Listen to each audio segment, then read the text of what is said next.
Hi, I'm Owen Riel, and this is... Hi, I'm Owen Riel, and this...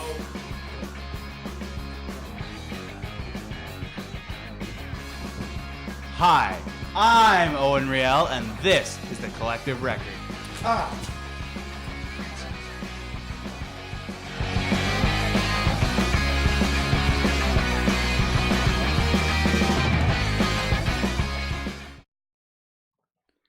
And welcome back to the third episode of the Collective Record podcast. I'm Owen Riel as always, and this is Emma Kaser. And we have a very exciting agenda for you today. So first off, we're going to talk about some quick current events. We're going to talk about the rise of white nationalists in Germany. And then we're going to talk about accumulation of wealth in Canada and the top 1%.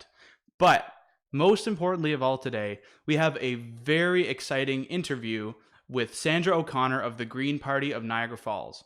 And it was so amazing of her to do the interview with us, and that's going to be after our break, which will be roughly around 7:30. So without any further ado, we're going to get into our current and spicy, because it's cayenne pepper, current events. So our first current event we want to talk about is, in the span of the last couple days, we were very disappointed by somewhat of a policy proposal by Jagmeet Singh of the NDP. So, as you know, we are very supportive of the Green Party here, but we also consider the NDP to be a very strong left-wing party. But we were disappointed to hear that Jagmeet Singh at an event talked about possibly building the pipeline that was bought by the Liberals, the Trans Mountain Pipeline. And we think that is very disappointing because commitment to the environment should have already begun, but needs to be especially strong now. And the fact that he is considering building a new pipeline is very dangerous for Canada. I'm going to let Emma comment on it, obviously. The issue with the pipeline is not only the environment, even though that's, obviously very significant, but the pipeline would also go through Indigenous land, disrupting them.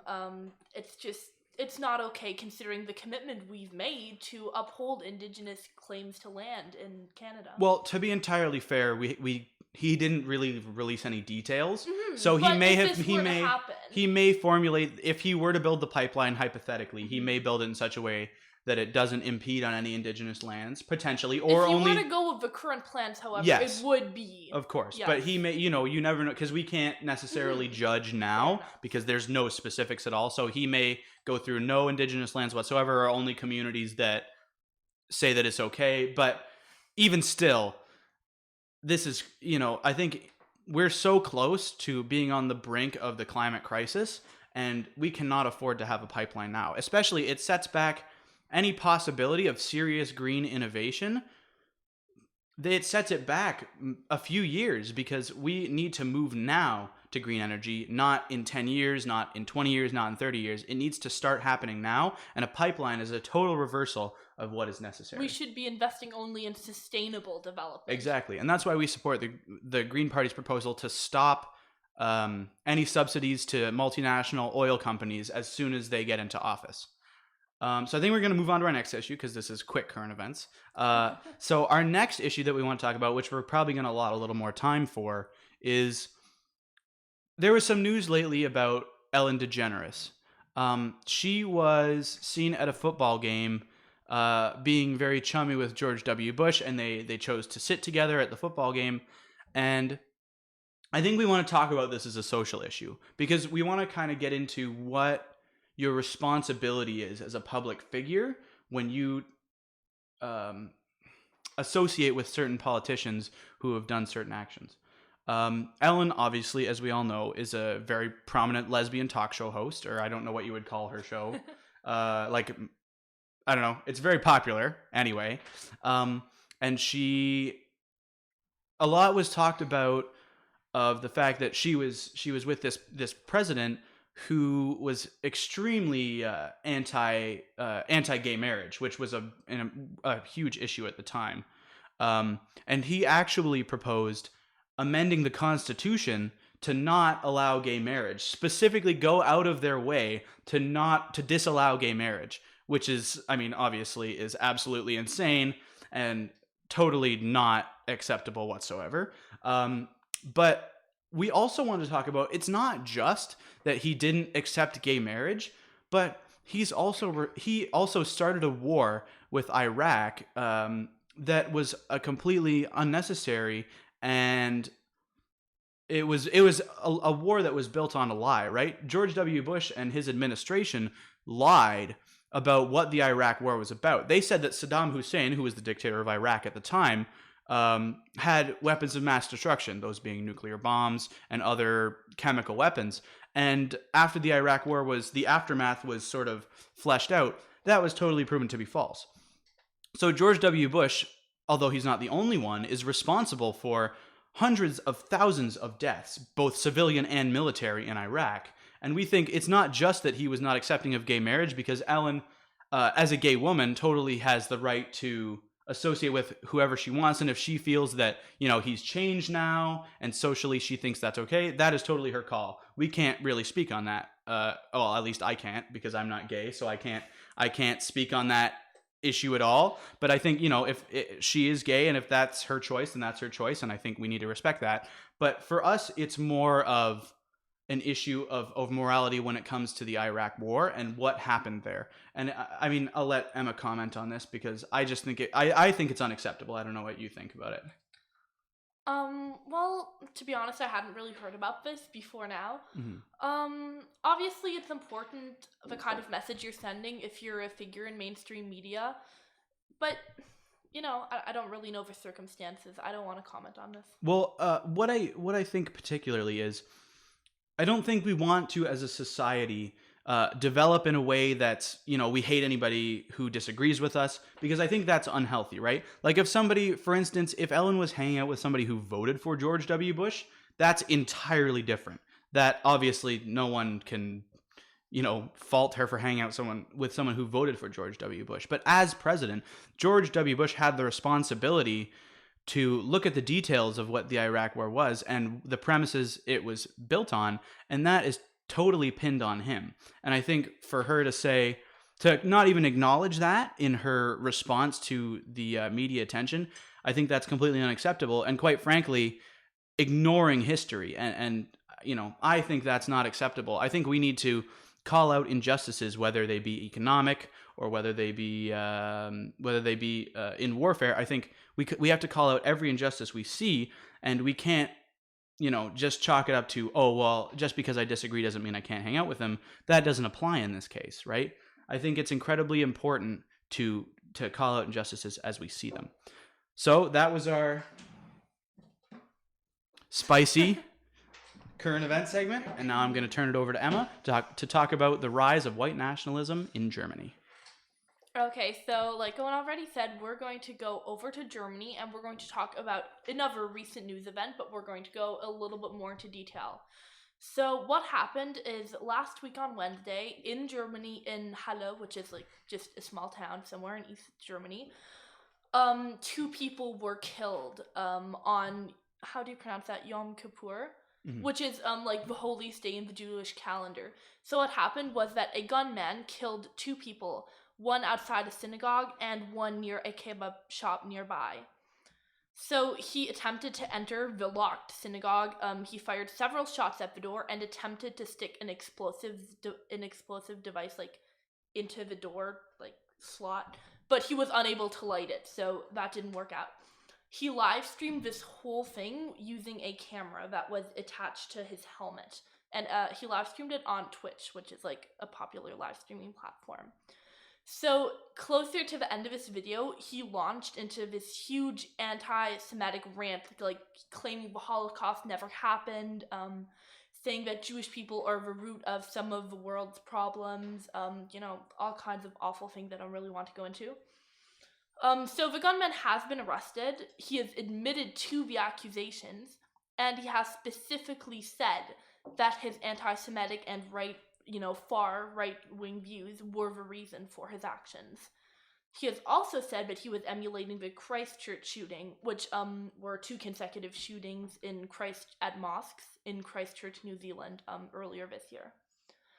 So this was in the news last week, and we're going to talk a little bit more about kind of the causes of this, what it means for Germany specifically, because Germany has recently been seeing a rise in anti-Semitism again. Yeah. So, it's Germany, as we all know, has a very long and violent history of anti-Semitism. I want to go into it very, very briefly. So anti-Semitism did not develop in Nazi Germany, but it actually dates all the way back to the Middle Ages. So in the Middle Ages, oftentimes people's professions were defined by like their religion or their race or just their kind of like group, right?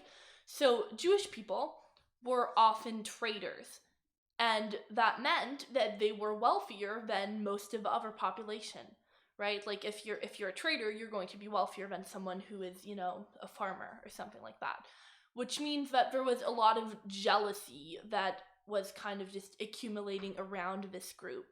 And this kind of just continued on until the Nazi era, when Hitler used this same kind of, continued jealousy and feelings of anti-Semitism against Jewish people to use them as a scapegoat for Germany's economic problems at the time. So obviously this developed into the Holocaust, which, was resolved. However, nowadays, when, the Holocaust is over, Germany is once again a stable democracy. It is also once again becoming an unsafe place for Jewish people. So anti-Semitic crimes actually rose 20% from 2017 to 2018, and the physical attacks against Jewish people increased from 37 to 69 from 2017 to the last year. So we can see that there's kind of, once again, violence rising against Jewish people. There's kind of feelings of anti-Semitism being fostered in Germany. Earlier this year, actually, even German Jewish people were warned by a leading government official to not wear, like, the traditional, like, kippas. Am I pronouncing that correctly? The kippas? I'm not sure. Yeah, to not, the like, kind of hat thing they wear. I'm sorry. I don't know the terminology exactly, but they were warned not to wear this in public because the German government is afraid that they're going to be attacked for their religion. So, like I was already saying, anti-Semitism is once again rising in Germany, but something else that is kind of also coming to the front in Germany is just kind of a general xenophobia. So first of all, I want to go into the history of why there still is anti-Semitism in Germany after the Holocaust and what happened after the Holocaust. And then I want to talk about a current event that is causing this anti-Semitism and general xenophobia to rise up again. Okay. So first of all, let's go into the history part a little bit and of why there still is that anti-Semitism in Germany. So after the Holocaust and after World War II, Germany was split up into 2 pieces, right?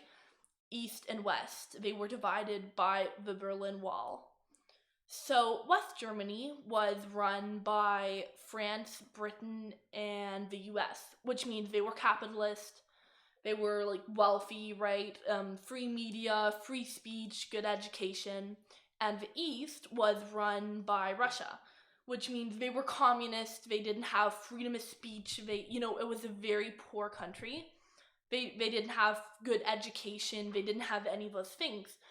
And that meant that they were, the people there were unhappy. And this kind of whole culture of, being oppressed, of being poor, just allowed anti-Semitism to, to continue to grow, to stay prevalent. So nowadays, if you go to Germany and you go to, what used to be West Germany, you'll find pretty much liberal people who are, very progressive, not racist at all. But if you go to East Germany, you find a little bit more of that kind of, stay out of our country thing, a little bit more racism.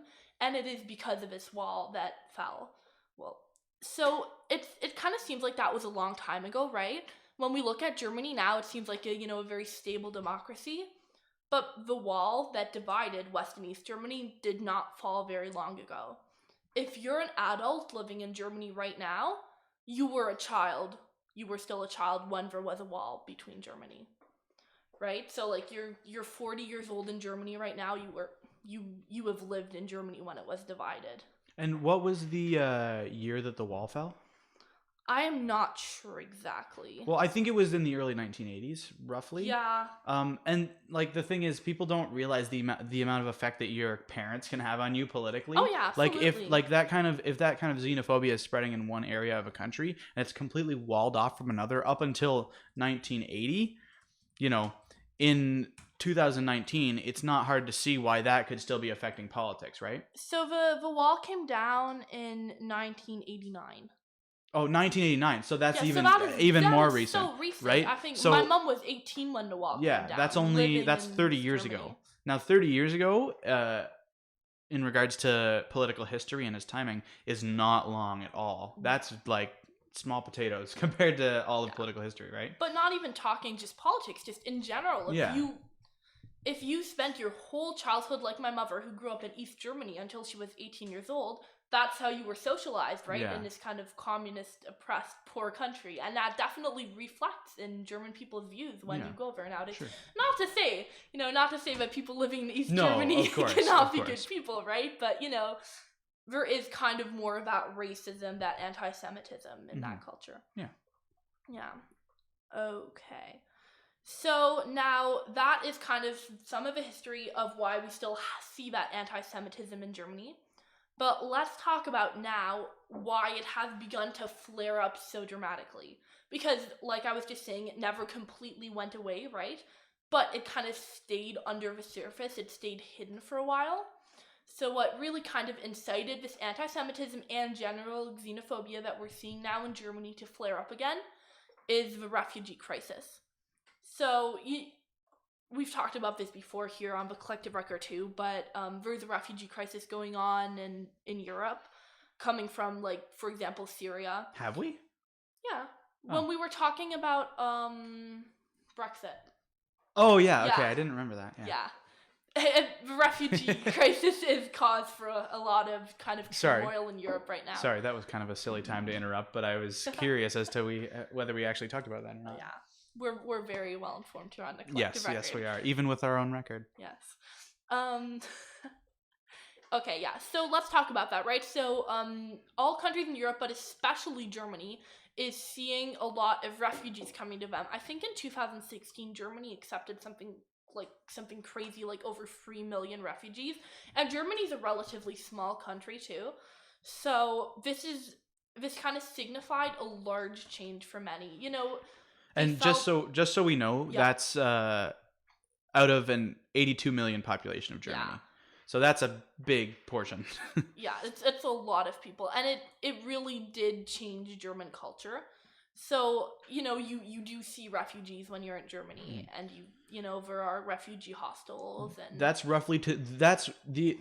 amount of refugees is roughly equivalent to accepting 700,000 refugees in Canada. When our current immigration level, that's all immigrants, whether they be economic or refugees, at 300,000. Yeah, so that is quite a lot of people. Yeah.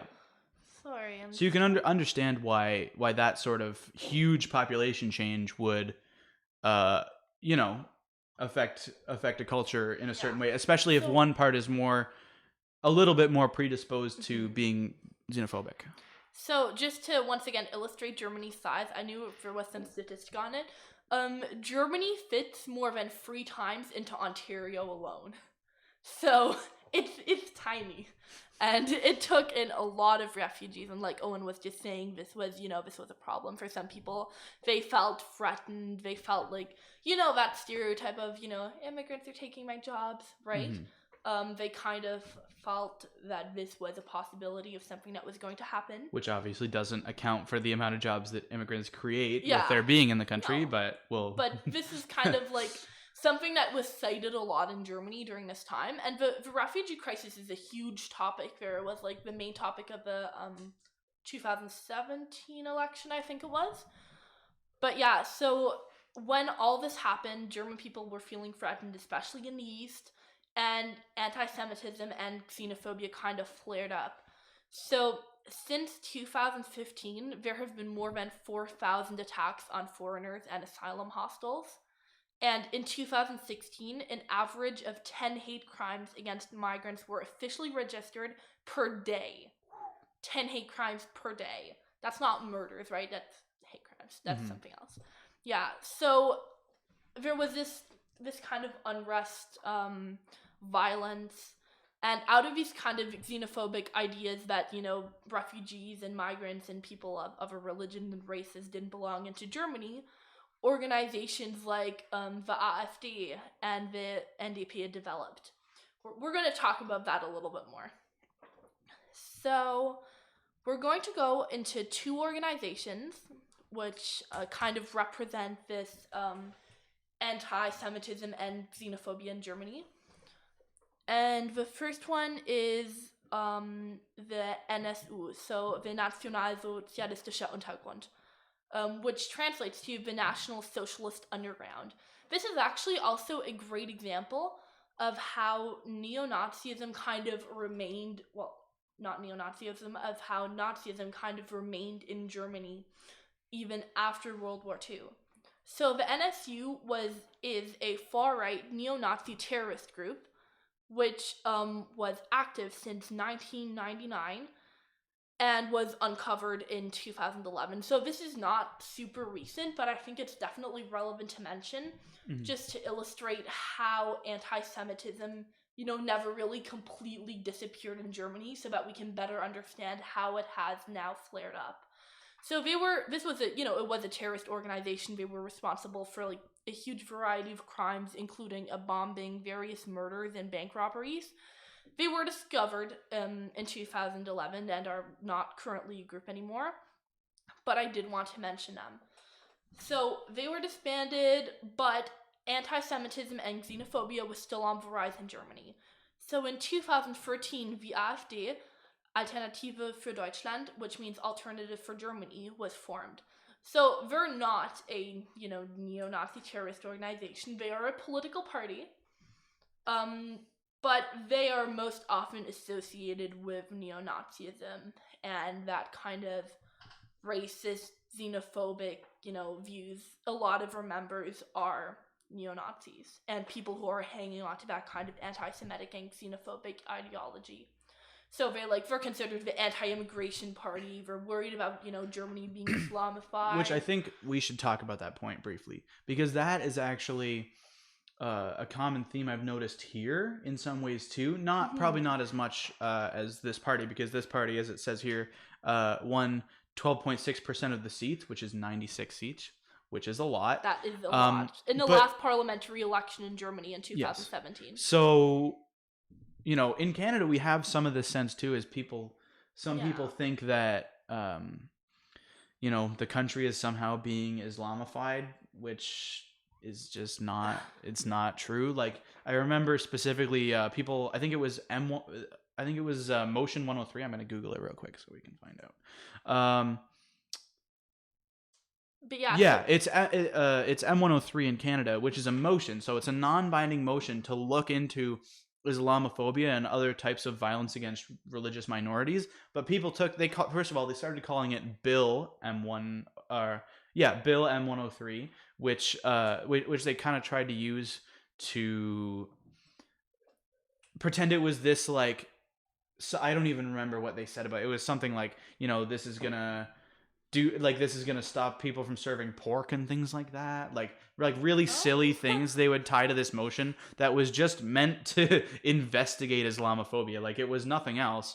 But, people took it that way. And they have this sense of like, oh, we're, Canada's being Islamified, but it's just not. Yeah. Like, we're protecting religious minorities. And obviously Muslims are included in that, but it's always been in our constitution since its inception, right? So to say that we're making specific concessions for specific groups is just not true. Sorry for interrupting. Oh, no, that's totally fine. So yeah, like that's absolutely a good point. It's kind of a pattern we're seeing, in various places. But yeah, so this is kind of a party, right, of like traditional Christian values, which would not be an issue if it was not associated with racism and neo-Nazism. Well, and just to be clear, point. traditional Christian values Are not that. we That's cannot my associate. point. Yeah, we cannot associate No. obviously traditional Christian values with racism, because that is entirely wrong. Mhm. But they this are party here this being party associated this with party that. is a traditional has traditional Christian values and is also xenophobic. Yeah, and with their policies, they're associated with neo-Nazism. A lot of our party members are known to be neo-Nazis and xenophobic people, and they're just, with their whole ideology, they're just very much feeding into that racism and that anti-Semitic sentiment, and really making people in Germany think that it is acceptable to think this way now, right? And in Germany, there's also a whole thing about freedom of speech, which we'll get to later. I did want to bring it up here, though, for a moment. So, once again, the AfD is very popular in East Germany. In West Germany, if you start, if you ask your friend about the AfD in West Germany, no one is going to support them. But if you go to East Germany, you start seeing different values. So I think it's actually, it might be a good point here, but the country is still very much divided, like we were talking about earlier. Not by a border or by any restrictions, but just by culture.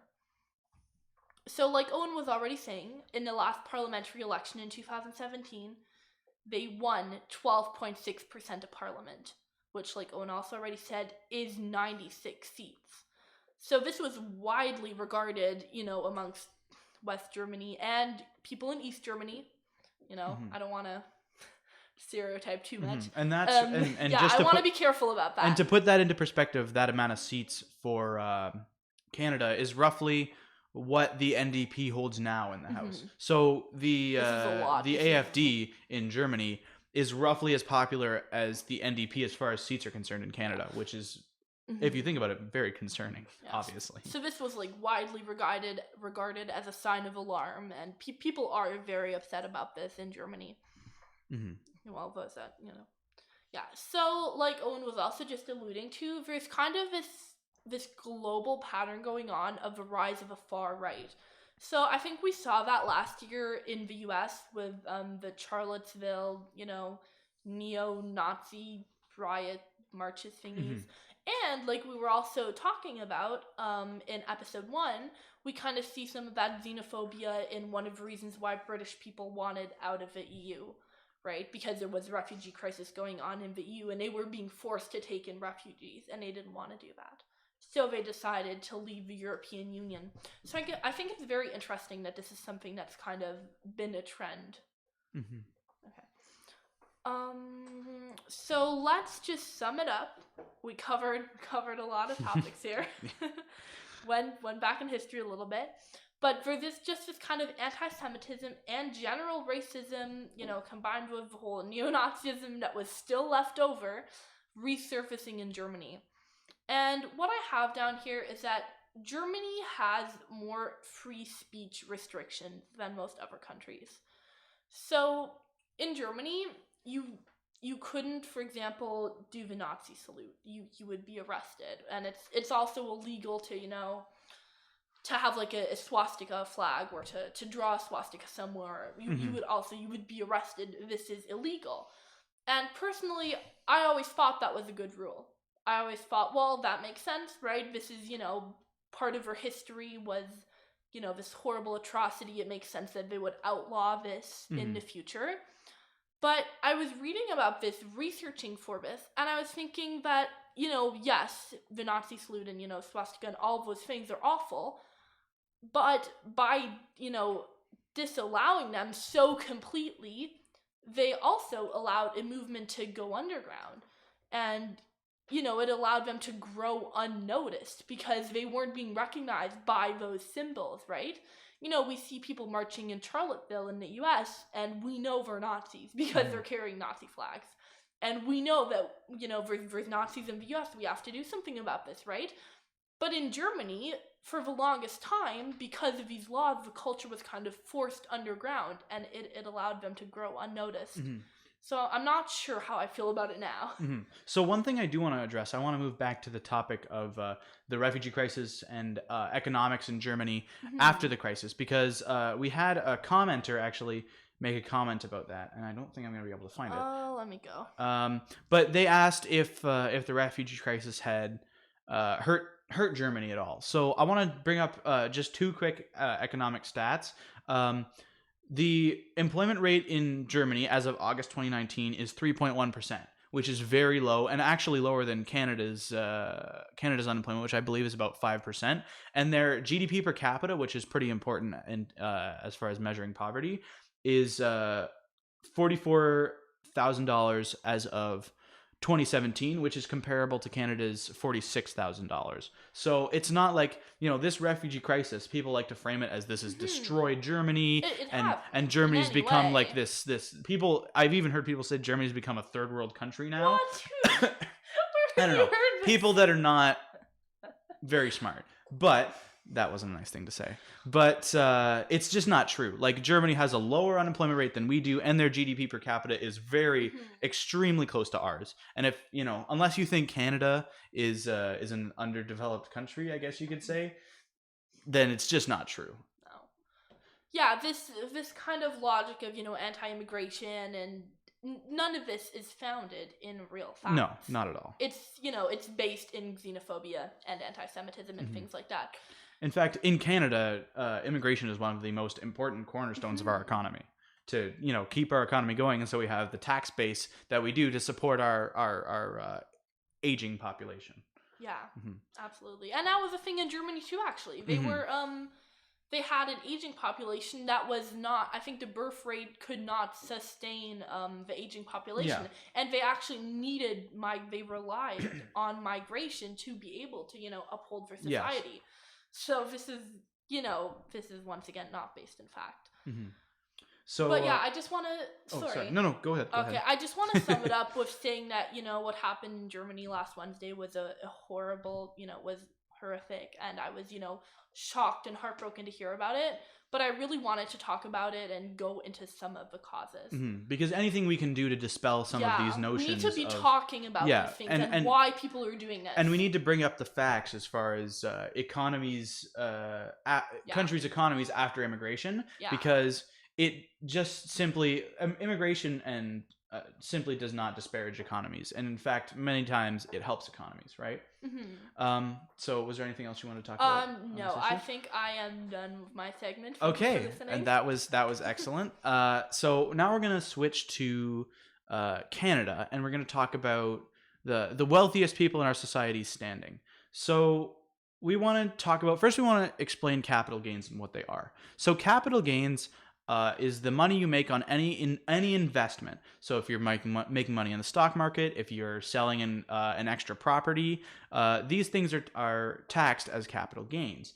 And the very richest in our society, what they'll often do is they'll accept payment as capital gains. So a CEO, maybe instead of taking a $3 million paycheck, what they'll do is they'll take a $1 million paycheck, and then the other $2 million of their pay will be sent to them in shares of the company, and then they don't have to pay as much tax on that. And in fact, capital gains, when added onto your income, only half of the capital gains you make in a year are actually considered income. So half of that money, half of that $2 million is not taxed at all, and only $2 million would be taxed as income, as opposed to the $3 million that you're actually making.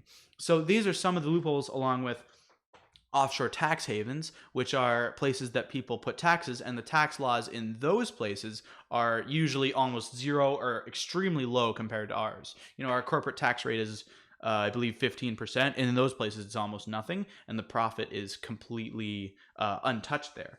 So companies and individuals will do these things so they can avoid paying taxes. Now, even as it is, it's not like people who make ridiculous amounts of money pay a huge amount of taxes anyway, in my opinion. People disagree with me on this, but in Ontario, someone who's making $7 million a year pays about 53% in taxes. Now, we can have a debate on that, obviously, but I think it should be a little higher than that. Like, I don't think, 70 or 80%. I think that's a bit much, and Emma may disagree with me on that.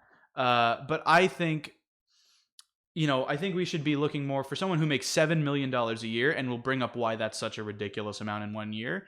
I think that maybe that rate should be closer to 60%, right? Because that is an incredibly large amount of money. Right. And there has to be, some sort of, like some of that has to be made off of the workers that have provided that income for them. So was there something you wanted to say? No. Okay.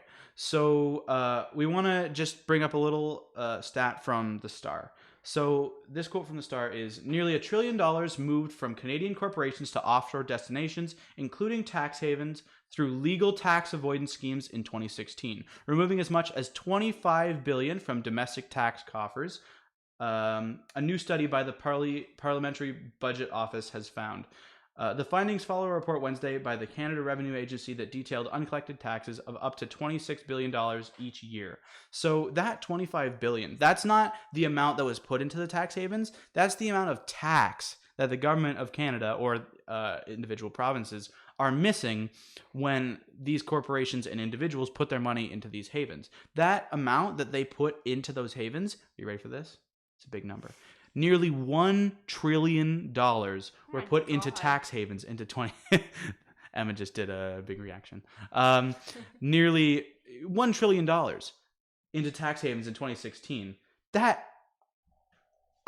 insane. Like, I can't even fathom the amount. Like, you cannot. How I challenge much? you. 1 trillion?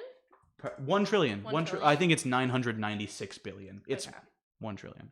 Now, give or take a couple billion. How ridiculous does that sound, right?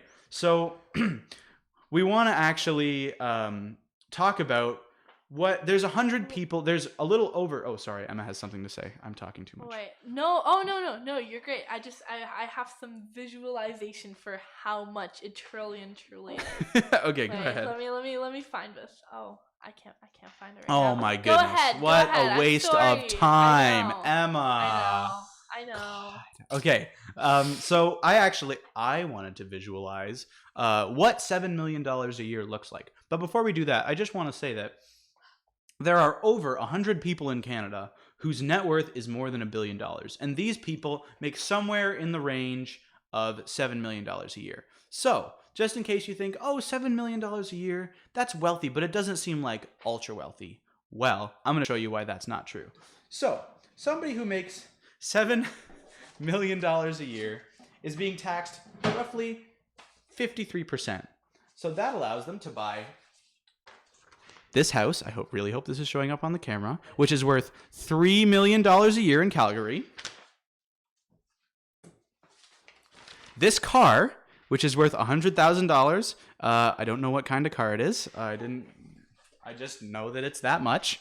And that still leaves them $200,000 left over. So there's no car payments. They're just buying the car with cash. They're buying the house with cash. And then they still have $200,000 after taxes. Not before taxes, after taxes. So it's not like taxing people. I can't even. Sorry, I'm flabbergasted.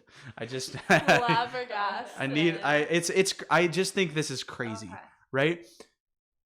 I don't think that we can have the discussion. Of course, that's what we're all about. But 60% is that's not that much for these people who can buy that house. I'll show it again. Owen really likes that. I really like that I prepared these graphics.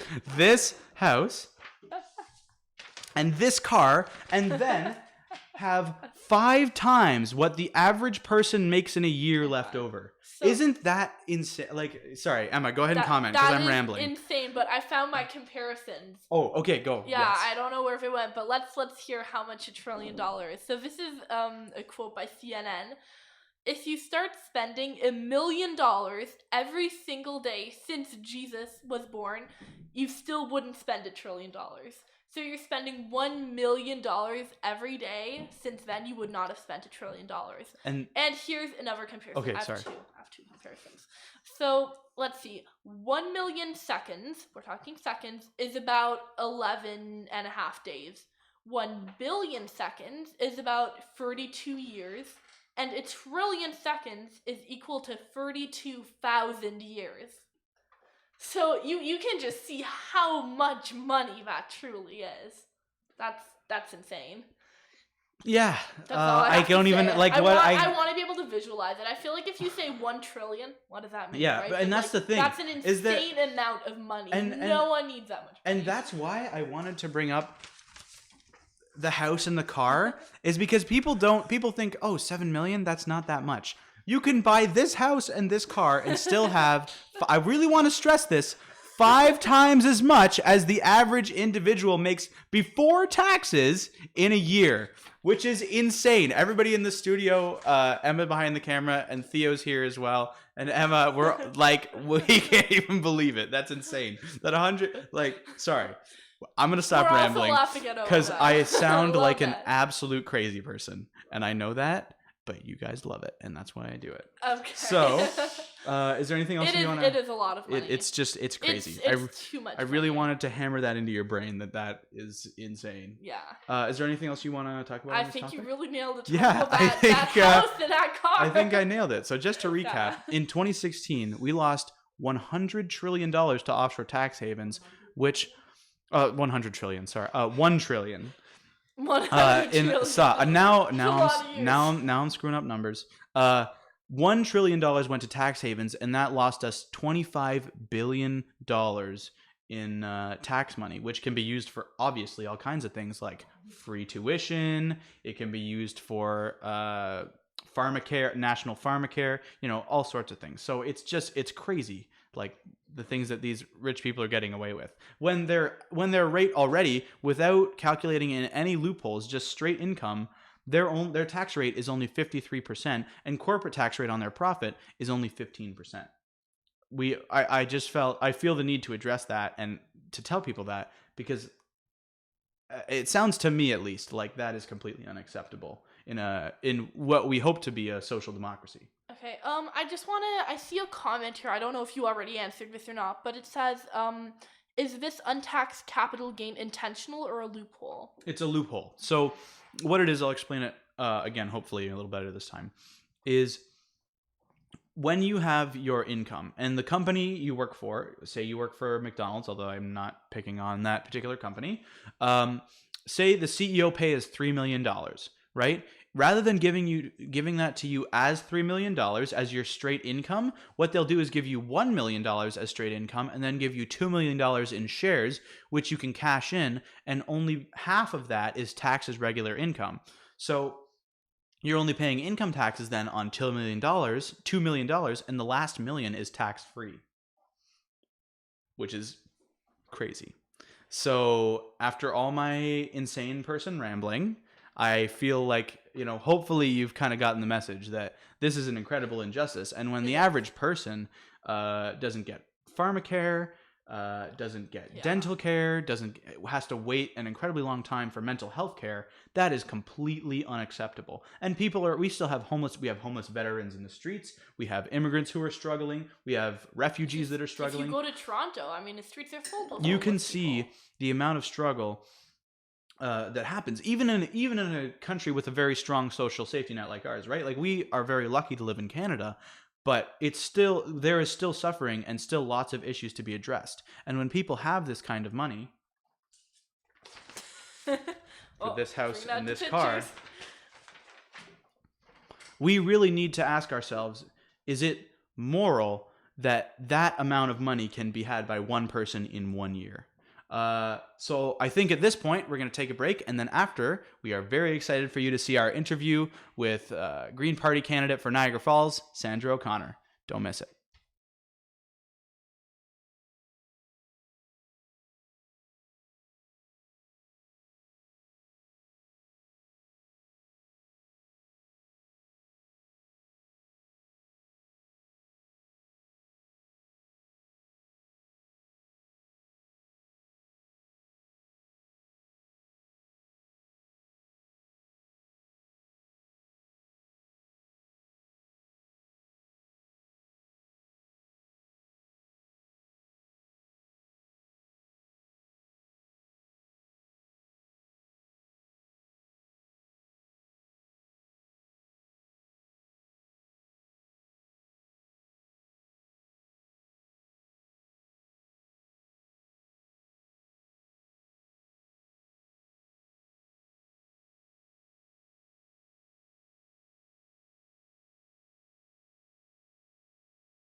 And we're back from the break, and we're going to allow you to watch our interview with Sandra O'Connor of the Green Party of Niagara Falls. Really quick, before we put that interview on, I just want to say thank you so much to Miss O'Connor. It was really incredible of her to sit down with us.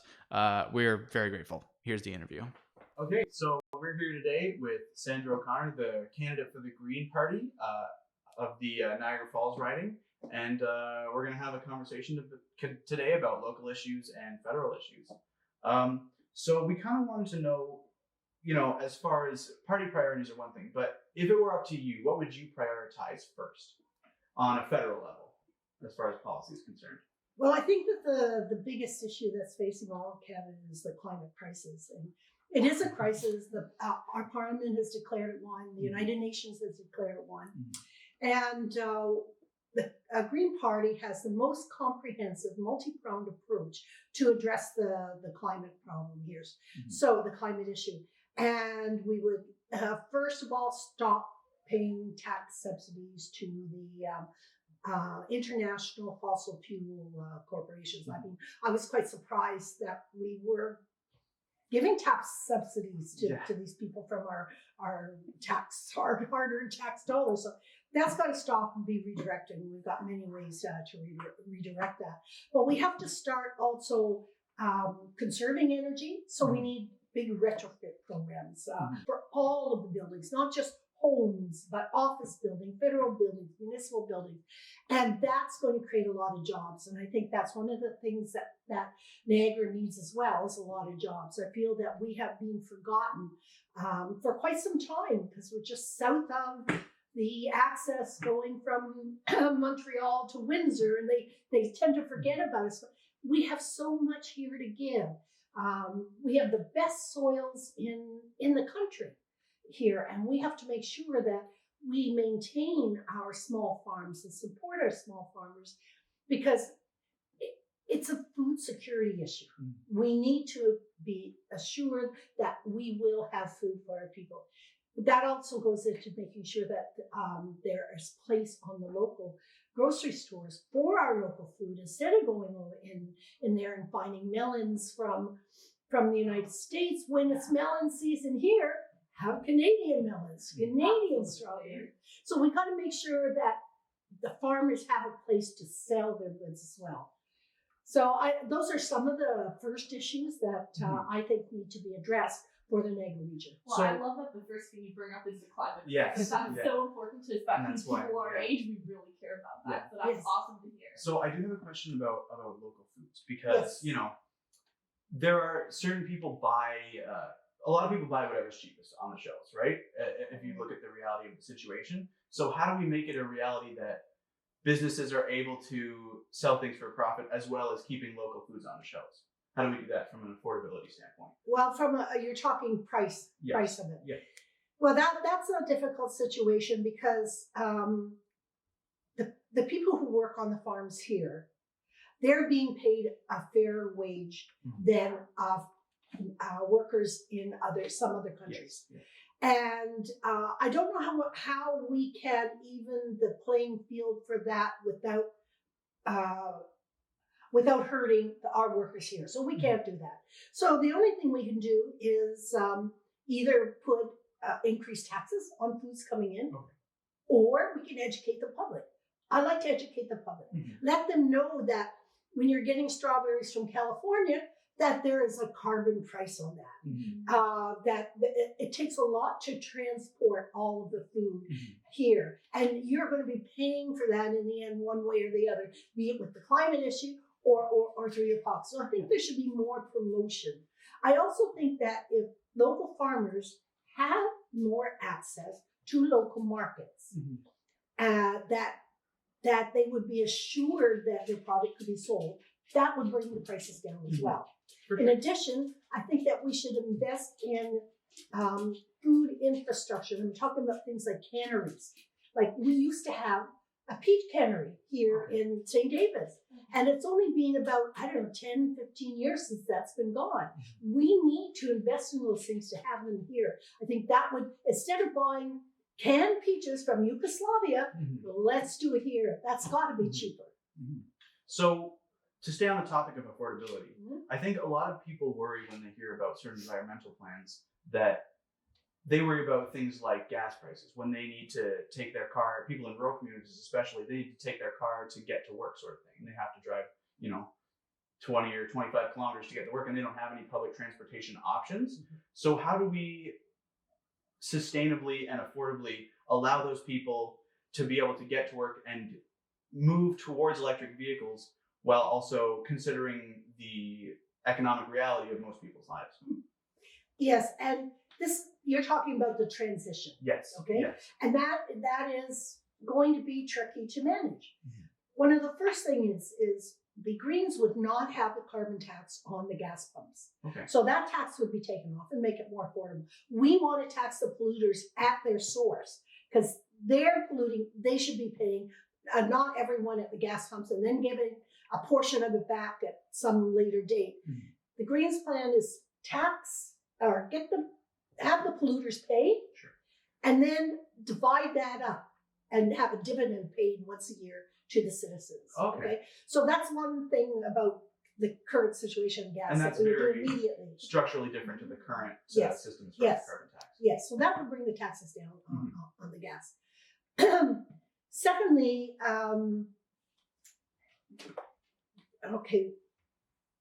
a longer term strategy is we want to put a lot of money into increasing public transport, be it electric trains, electric buses. We need to increase that. So that is a long-term plan. Yeah. So the short-term plan will take carbon tax off. Long-term plan, we want to put a lot of money into public transportation, electric. And in the meantime, we're going to have plans to transition from the fossil fuel vehicles to a non-fossil fuel.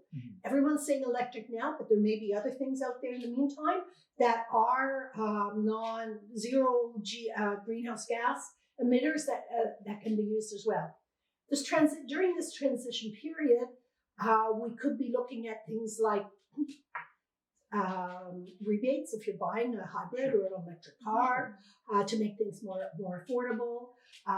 I know that some countries, and this is at a level of detail that would still need to be discussed, Yeah, of course. but some countries, for instance, if you go down into the downtown and if they don't have a public transportation system like Toronto or Montreal, you get free parking if you have an electric car. So incentives such as that to let people want to get into a non-fossil fuel vehicle could be helpful. Could be just going in the HOV lanes if you have an electric car. Things like this to entice people to go into it. So these are some of the things that we would try and make things affordable. And also, I think as more and more people are buying either hybrids or electric, or if something else develops in the near future, the price will come down because more people are buying them. Sure. Yeah. And the other thing is, I think that's something, we had a car manufacturing industry here in Niagara, and it's very minimal at the moment, if non-existent. But what if we had a hub for electric vehicles here? I'd like to do something like that to try and revive Niagara. And we definitely felt that in Fort Erie. The disappearance of the automotive manufacturing industry here for Fort Erie was, a huge blow economically, and that really affected us. There's empty factories, along the north side of Fort Erie, and it's very, it's kind of depressing to see. So that's same really, with St. Catharines. so I'm sure anybody who's watching in Fort Erie will really appreciate, the manufacturing being brought towards electric vehicles.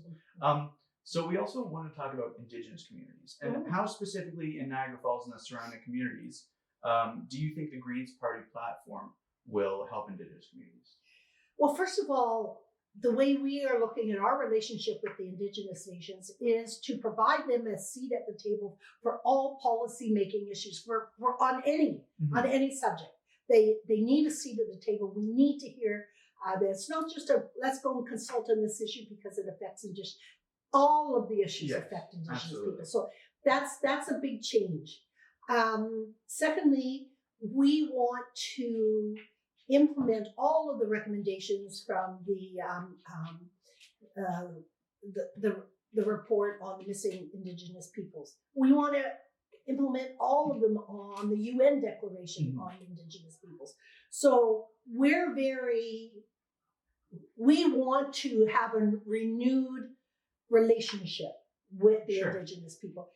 We need to provide funding so that they have clean water and that they have safe places to live, not full of mold and dampness. So that's our approach to our relationship with the Indigenous people. Sure. And how does the Green Party plan to address sovereignty as far as education and child welfare systems in Indigenous communities? Because that has been kind of a hot discussion lately as far as Indigenous affairs is concerned.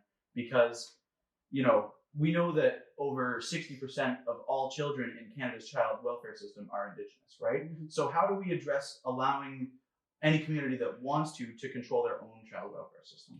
Well, first of all, I'd like to just take one more step back and say the Indian Act needs to be abolished. We need to have a new structure in our relationship with the Aboriginals.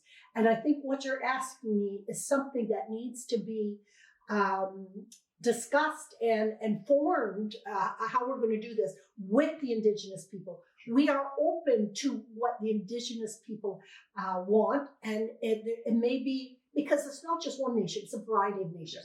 We recognize that. So there may be a variety of ways that each nation wishes to deal with this. And, there may be overall one direction, but it could be, tweaked here or there to suit each nation. So that is something we need to do in consultation with them. So I don't want to say, this is our policy on this. Of course. All I can say is that we are open to changing it significantly because we recognize it needs to be changed. Sure. Yeah, absolutely.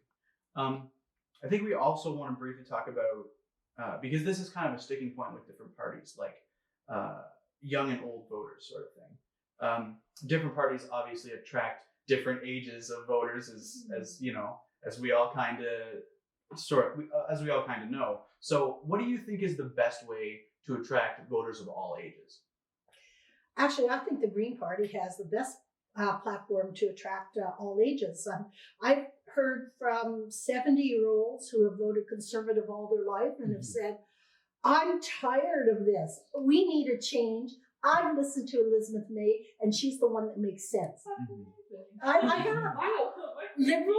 Liberals as well. I've heard the same thing. And yet, our plan is also for the future. We want to, the climate change crisis. We're recognizing that if we don't do something drastic, bold now, not these little incremental steps that the other parties do, but bold, there's not going to be a future. So, the youth are very, very concerned about that, as are we for our children or our grandchildren, so that's critical. Yet we also realize that if we don't have an educated population, we will not have a strong democracy. So we are offering free tuition for any post-secondary, whether it's universities or colleges or trades.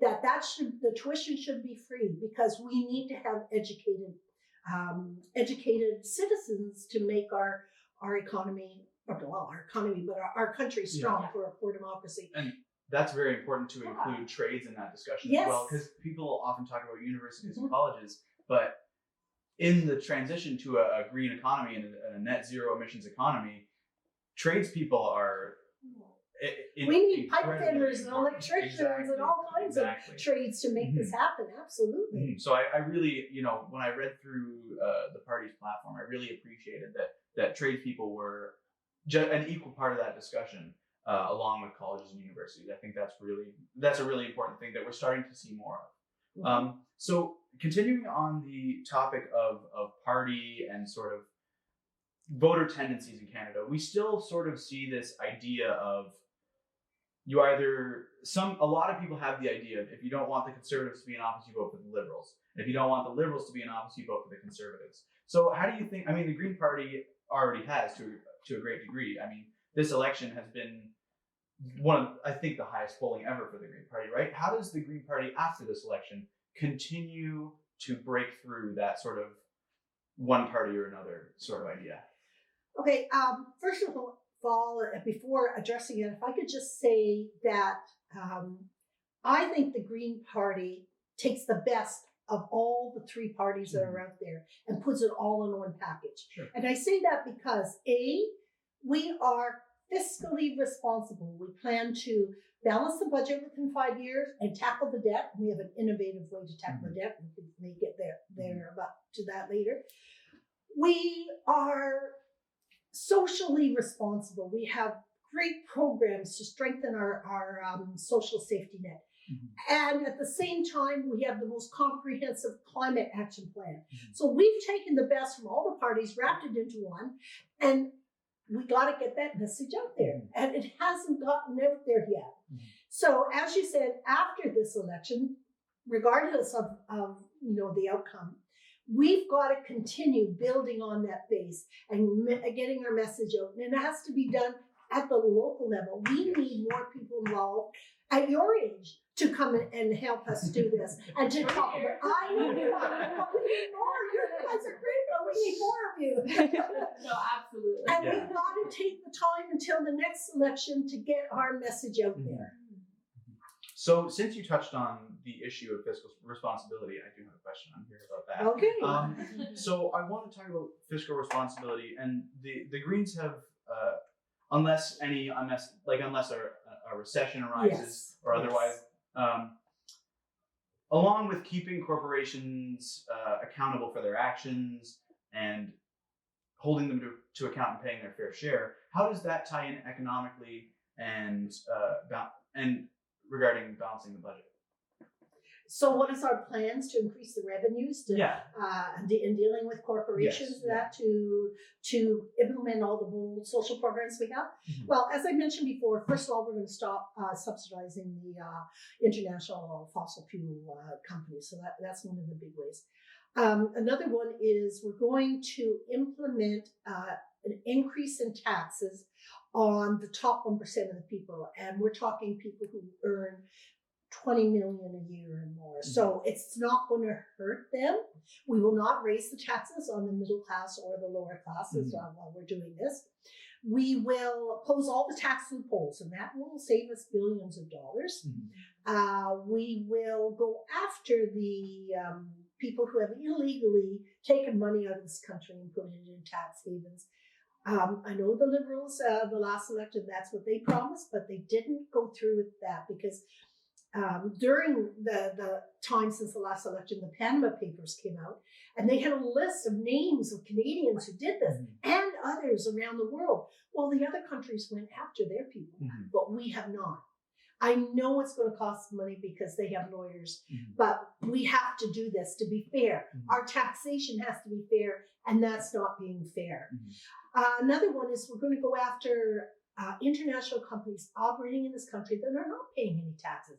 I'm talking companies like Google and Netflix and Uber and all of those internet type companies that right now are not paying any taxes in Canada, and they need to pay some taxes. We are going to institute an international transaction fee, like something like 0.01% on all international financial transactions to raise funds for that. So those are some of the main ways that and we've got a fully costed budget that's been vetted by the parliamentary budget officer, so that it's solid. We're not just throwing numbers around, and all of that is listed in there through what we're going to do. So the financial transaction tax, that would be, I think a similar proposal was made by Bernie Sanders in the United States, and I think his proposal was 0.5% of the value of all large trades, which was defined as over $1,000. So every trade that was over $1,000 would be taxed at 0.5%.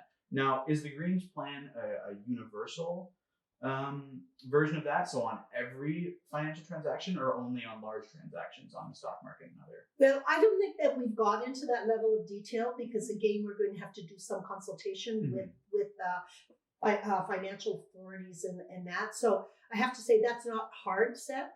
I probably personally would think it'd be on the larger transactions. Okay, sure. But I can't say that's what the party would say. But if I could just add one thing at this point, because it's very important to me. Yeah. And that is that our Constitution states that our members of Parliament represent the people in the riding.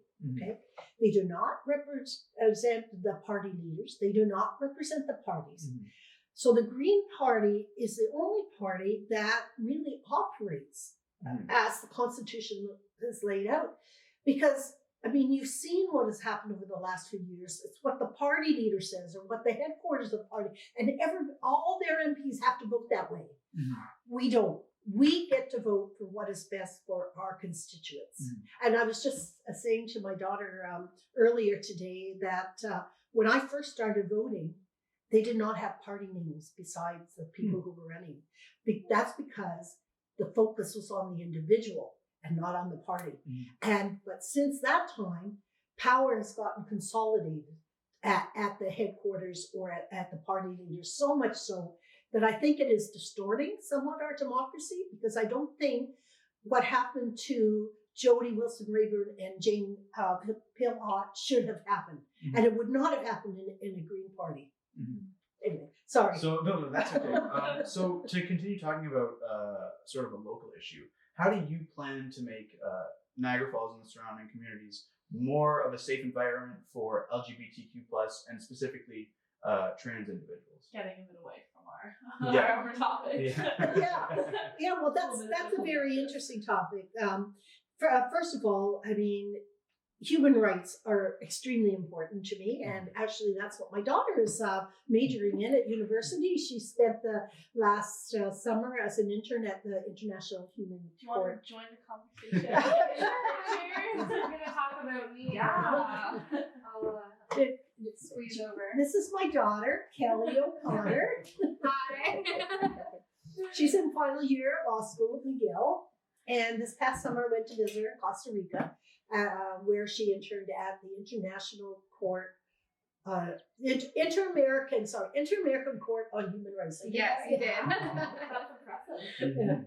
So I say that because I want you to know that this family is very big on upholding human rights. Absolutely. And I think that it's something that we have to promote. And I think one way of doing that is to provide funding for local organizations to promote human rights of all kinds there. Did you want to say anything about that? Yeah, I mean, I think when it comes to a lot of human rights issues, including LGBT issues, in my experience, one of the most effective ways to improve conditions for everyone is through human rights education projects. And so that would include raising awareness, especially among young people, but also people of all generations, of the human rights of every person, regardless of your race, your religion, your sexual orientation, anything like that. So I think those would be, I'm not as familiar with the Green Party platform as my mom is. But those are the kind of absolutely, it's right. These are the kind of projects that we talk about when we talk about in our house when we're together and we see what's happening in the news and we want to do something. And so I think my mom would bring that to Parliament. Now, are there any specific plans, especially, I mean, we've seen statistically a disproportionate amount of violence against trans women in particular, especially trans women of color. So are there any specific policies you would implement that would combat violence against trans women? I don't know if that's so much an issue around here, though. I don't know if that's as much as a local issue. I mean, it can be taken from both a local and a federal standpoint, because, you know, we have a lot of, at our school, I mean, we're kind of a small town school, but there are lots of posters about, like, you know, LGBTQ plus friendly space and that sort of thing. But I still, you know, we've both seen too many, I mean, any amount is too many instances, but way too many instances of transphobia, especially targeting trans women. So I think, you know, for us, that's kind of, that's an important issue that we really seek justice, especially from a policy perspective, for these individuals. So what kind of approach would you take to tackle that sort of violence? Well, I mean, we've discussed overall the human rights issue and how we would deal with that. But something as specific as this, I would have to become more familiar with what the situation is and what that community feels they need. Sure. So I would have to consult with them to find out what action items they feel are important to them, and then work at implementing them. And I would be diligent about reaching out and consulting with these people, as with any of the people who have issues with human rights, to see what we can do. I don't have a specific action plan yet because I can't do that without consultation with those people. So I would commit to reaching out and seeing what they feel they need that could help ameliorate the whole environment. And that's that you've emphasized collaboration with Indigenous peoples, with I was just going to say the same thing. Reading through the Green Party platform, it's all about when we talk about marginalized communities, it's all about working with them and not telling them what's best for them. That's awesome. And which is I think exactly what we need to move forward as a society is that sort of consultation with different groups and ask what do you want us to do about it, not we're going to take this on and don't worry about it sort of thing. Well, if you've heard Elizabeth May talk, she says DNA collaboration is in our DNA, and she does that with all the federal parties. When she is working with them, she collaborates on the issues. She never talks about the individuals, but about the issues and whether it's a good policy on that issue or a bad policy and how to improve it. So yes, right from the top, we want to collaborate. I think I would add something on that topic because as you mentioned before, the Green Party plans to implement all of the recommendations on the report of the National Inquiry into Missing and Murdered Indigenous Women and Girls. And I think we have a problem in Canada with gender-based violence, whether it's against Indigenous women, whether it's against trans women of color, women of color. And one of the problems is that reporting of crimes against women is not taken seriously. And so while the Green Party works to address the recommendations in the report, I think some of those recommendations will go towards addressing the issue of violence against trans women as well, in addition to collaborating and see what specifically their needs as a group are. Are there any more questions you want to ask on this topic in particular? No, I think we're good. But I like your education based approach. I think it's always because Emma's more social justice. She talks more. Not that I don't, not that I'm not fully supportive of social justice because I am, but Emma takes much more of a social justice approach to politics. So I try and let Emma, especially about women's issues. Take the lead on those. Yeah. It's not really talking about women's issues is not really much coming from me. So I gotta try and let her talk, No, but I think we're okay. I appreciate the perspective. I want to talk about on a more personal level, if there was any particular figure or figures in your life that inspired you to get into politics in the political sphere. Well, that's very interesting. I'd have to say maybe my mother. Now, she was never involved in politics, but she was a very strong woman who had opinions on things and who did things. She's very independent woman, and I think I got that from her. And I started off in small P politics in high school, like you. I was on the student senate there, and I've been involved in leadership positions in the community and in my professional associations, all the way along and throughout my career. So, yeah. That's such a nice story. Yeah. That you remember the inspiration to get involved. Well, and that's what I mean. I think that's kind of a cultural thing. I think we've noticed a lot more is a lot of women in politics are inspired by their mothers because increasingly, women are able to be more independent now because of a lot of societal advancements. And I think it's interesting that you hear that story a lot of people's the independence of their mothers really being inspiring to them. And I think that's important that we have more female figures in not just in politics, but in media and in even corporate roles and government roles to really drive home that you can be whatever you want to be regardless of gender, sort of thing, right?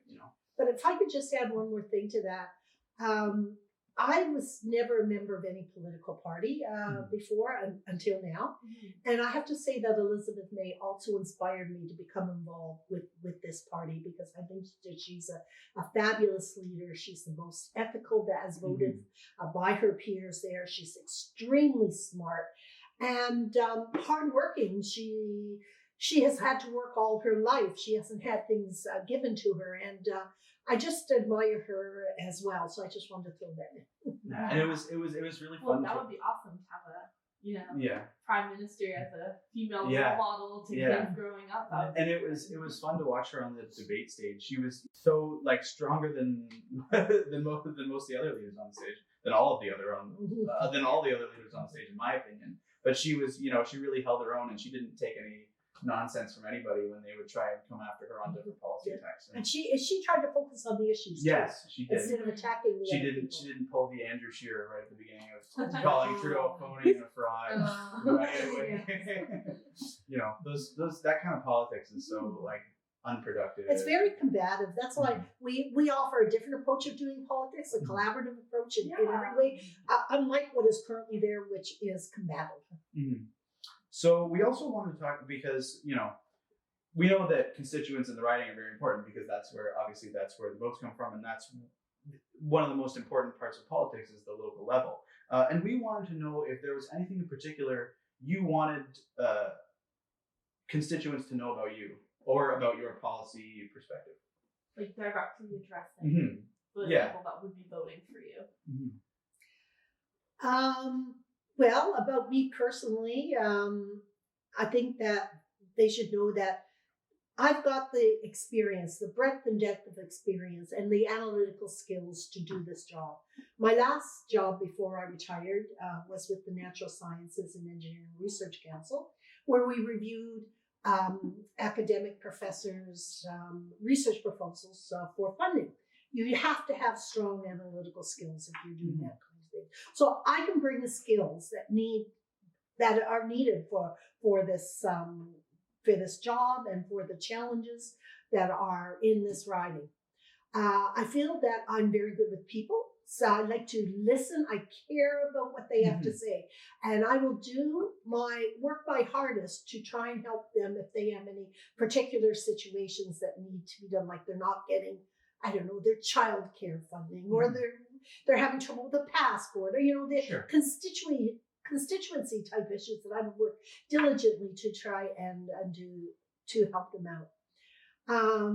My grandparents had a farm here in Niagara-on-the-Lake. So, on my father's side and on my mother's side, they had a farm in Renfrew, Ontario. So I come from farming stock, and I think that the farming situation here is very, very important, because I think that whether you live on a farm or work on a farm, farms here impact your lifestyle.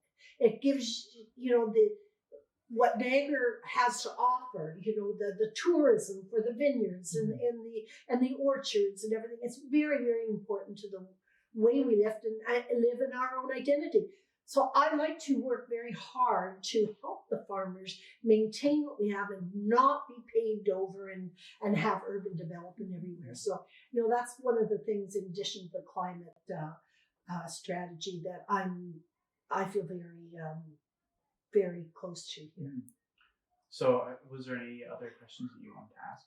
I think we're just about finishing Okay, up. wait, I have one more question. So I want to talk about small businesses, because I have a lot of family members who, my uncle in particular, he owns a contracting business that's him and his one employee. So he's very passionate about business issues and how parties and candidates in his local area are going to support his business. So how, in a green economy and in Niagara Falls, do we support small businesses? Like, how is that best done?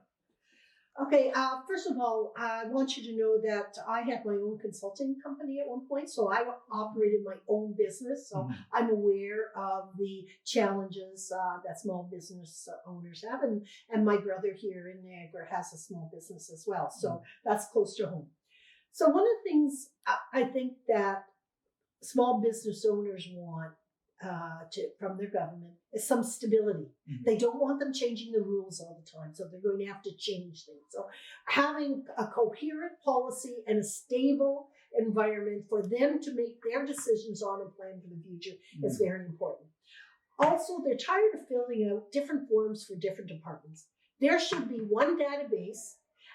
You fill that out, and that's it. You don't have to fill out 3 or 5 or 10 different forms for different government departments. I think that would cut down a lot on their time.